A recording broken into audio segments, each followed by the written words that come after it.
당뇨 관리에 있어서는 먼저 당뇨병이 무엇인지 이해하는 것이 중요합니다. 당뇨 혹은 당뇨병의 어원은 액체를 흘리거나 통과시킨다는 의미를 갖고 있는 그리스 단어 다이어비티스와 꿀 혹은 단 것을 뜻하는 라틴어 단어 멜리투스가 결합된 것입니다. 당뇨병이 있는 경우 과도한 양의 글루코스가 혈액과 소변에서 검출되기 때문에 이런 이름이 붙었습니다. 전 세계적으로 대략 5억 3,600만 명의 성인이 당뇨병을 앓고 있습니다. 그리고 2021년 670만 명이 당뇨가 관련되어 사망하였습니다. 당뇨가 있는 사람들은 특히 치료를 하지 않는 경우 피로와 극심한 갈증을 느낄 수 있으며 정상보다 화장실을 더 자주 가게 되고 높은 혈당치 때문에 아구창이 생기거나 성기가 가렵거나 또는 시야가 흐릿해질 수 있습니다. 상처가 났는데 오래 걸리며 어떤 사람들은 심한 체중 감소를 보이기도 합니다. 4가지 중요 증상은 화장실, 피로, 갈증, 그리고 체중 감소로 영어로 4개의 T로 표현할 수 있습니다.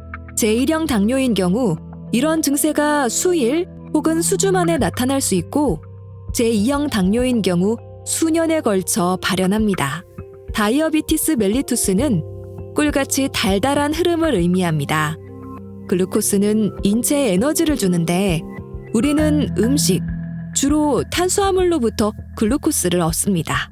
위장 및 소화기관들이 이런 음식물을 분해해서 글루코스로 만듭니다. 글루코스는 혈관을 타고 흘러 에너지를 줄 신체 세포에 도달합니다.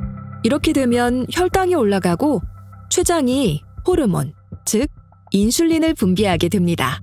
인슐린은 우리 몸의 세포가 글루코스를 흡수하는 데 필요합니다. 말하자면 세포를 열어서 글루코스가 세포로 들어가게 하는 열쇠 같은 역할을 합니다. 여러 이유 때문에 이 과정이 정상적으로 작동하지 않을 수 있는데 그 이유에 따라 3가지 유형의 당뇨병으로 구분됩니다. 제1형 당뇨병, 제2형 당뇨병, 그리고 임신성 당뇨병으로 나누어집니다. 제1형 당뇨병은 우리 신체 자체의 면역 기능, 즉 자가 면역 과정 중 인슐린 생산 세포를 공격하여 췌장이 인슐린을 생산하지 못하는 것입니다. 글루코스가 신체 세포로 들어갈 수 없기 때문에 세포는 사용할 에너지가 없고 따라서 극심한 피로를 느끼게 되고 혈당 수치는 올라갑니다. 진단과 처방을 받지 않고 그대로 두면 신체는 콩팥을 통해 글루코스를 제거하려 하는데 그 결과 갈증을 더 느끼게 되고 소변의 양이 많아집니다. 제1형 당뇨는 어릴 때나 10대 또는 초기 성년기에 잘 나타나지만 이후 성년기에도 나타날 수 있으며 평생 동안 인슐린을 투여해야 합니다.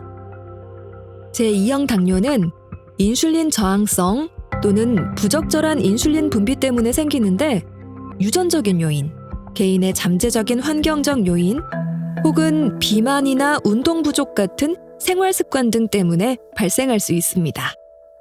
인슐린 저항성이란 에너지를 만들기 위해 글루코스가 세포에 들어갈 수 있게 해주는 열쇠 역할을 생산된 인슐린이 제대로 수행할 수 없을 때를 말합니다.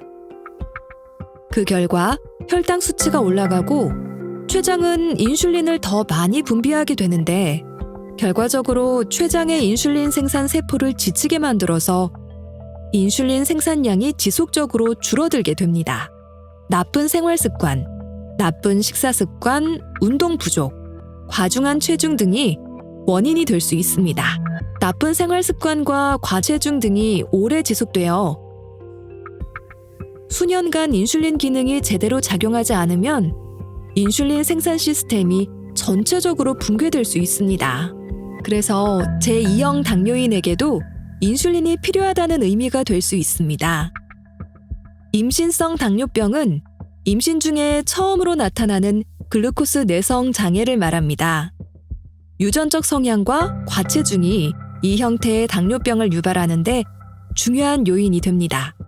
이 당뇨병은 보통 임신 24주와 28주 사이에 75g 글루코스 내성 테스트로 진단합니다.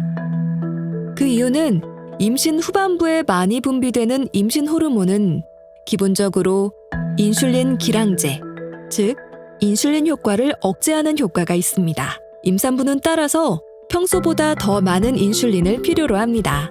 신체가 더 이상 인슐린을 충분히 생산하지 못하게 되면 혈당 수치가 올라가고 임신성 당뇨병이 됩니다. 당뇨 증세는 보통 임신 기간이 끝나면서 없어지지만 산모는 미래에 제2형 당뇨 위험이 높아지게 됩니다.